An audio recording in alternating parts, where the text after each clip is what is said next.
where did we leave off? Ah, yes, Avignon. We're still on the Via Rona, still not at the Mediterranean Ocean, but we'll get there, don't worry. Now, the first village I passed was Tarascon, where I was immediately transported back into the Middle Ages. Now, do you cycle past this? No, you don't. You sneak inside the castle like a peasant and find out what the hell these weird French people are doing. Anyway, as I was walking around the beautiful grounds, I did start to feel a lot like The Witcher and thought, I must upgrade my weaponry. A bow and arrow won't do. A mace, yes, no, inferior swords. Aha, a fetching blade, forged by the local blacksmith himself. And I shall lay rest to the beast that plagues the castle. Do you know what? I'm not Geralt of Rivia. I'm Sophiana Brompton, and I'm cycling through the beautiful countryside of France. And you really do notice the landscape change as you're approaching the Mediterranean. Way more olive trees and way more cicadas. And then you come into Arles, where I heard the sweet sound of jazz calling me into the city.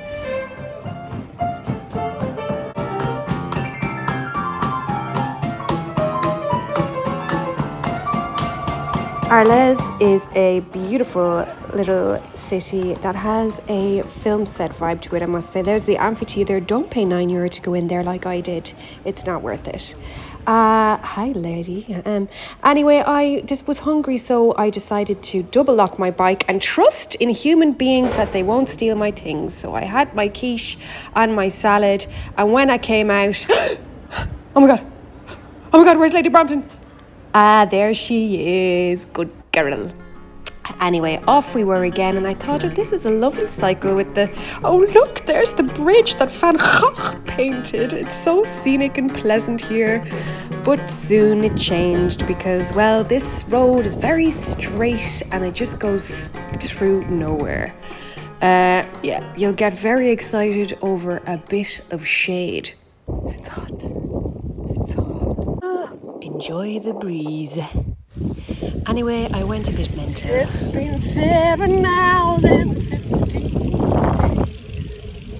since I felt like I've been cycling this track.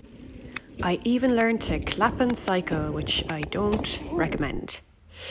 Eventually, you arrive at the Mediterranean, at Port Saint-Louis-de-Rhône, but it was a bit of an anticlimax. We were very tired, so we got on the ferry and went over to our campsite, where there were horses taking romantic strolls on the beach, little doggos and donkeys and llamas, and cats that were scared of donkeys. Actually, this cat was pretty much scared of everything. Calm down, it's a bottle of water. Anyway, in the morning, we woke up and I thought, let me have a look at your cute little face, donkey. Oh, Jesus, good morning, donkey. Yeah, so here's where things take a turn for the worst. I ended up cycling through this hellhole. I did not take out my phone to take a picture the entire day because it was disgusting. Only afterwards I realised that I accidentally cycled through one of Europe's most toxic industrial regions. Yeah, so I'd say don't bother finishing the Via Rona and don't go here. Let's go to the smiley face instead, which is Santa Croix. A very nice beach area. We were delighted because we finally got to see the Mediterranean Ocean, the one we had imagined in our minds, you know. I got to take some sexy pics of Lady Brompton at the beach. She was delighted. Back at the campsite, I got to work like a fishmonger's wife, wiping up all of that toxic waste off my dear old Lady Brompton. Now, if you're bike touring with your Brompton, I would recommend giving it a little bit of TLC every few days, pumping the tyres and just making sure there's no little stones in the tyres. And don't forget to give your Brompton a little kiss. Actually, I had no punctures on this trip. On your way to Marseille, you'll pass through stunning beaches that will distract you from getting to Marseille. But I did cycle into Marseille in the end. And, most people said to me, don't bother going there. It's dangerous. It's scary. It's criminal. The mafia. And I was like, it's It's steep, that's what it is. It's about the only dangerous thing that I'm feeling right now at the moment. Most people push their bikes uphill, even parked bicycles are like, feck this. Marseille itself, lovely city, very unique. I just got friendly vibes there, to be honest. I mean, apart from the badass graffiti, but like it's colourful, you know? And yeah, just a hustling, bustling, multi-culti melting pot. And that was the only grass I saw being sold there, to be honest with you now.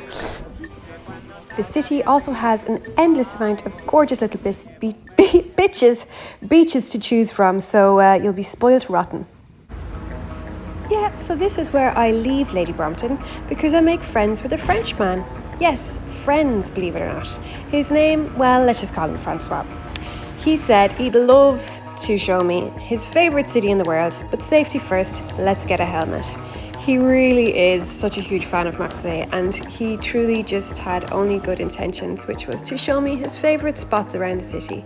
One of them is the Basilique Notre-Dame de la Garde, where you can have a view over the city, and the other one a gorgeous little fisherman's port where we had some wine, and I just heard him nag about how much he hates Parisians.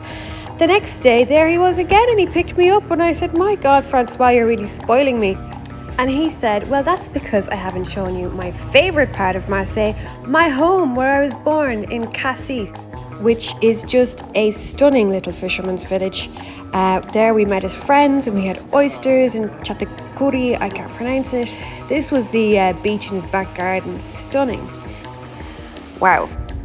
Then I said, wow, that's a very impressive cliff. And he said, that is the highest cliff in Europe, one of the highest. And then he said, I'd be glad to show you the highest cliff. And I said, oh my God, holy shit, this is high. This is so high. And he said, actually, the mafia throw people off there. And I thought, well, it's a very scenic last view to have. Then he drove to the Massif des Calanques, I hope I'm pronouncing that correctly, a beautiful area with lots of creeks to hike to. We hiked to the second one because it was so hot. We were just like, let's just go for a swim and snorkel here. It's stunning. Then we went back to Marseille for a bit of crack.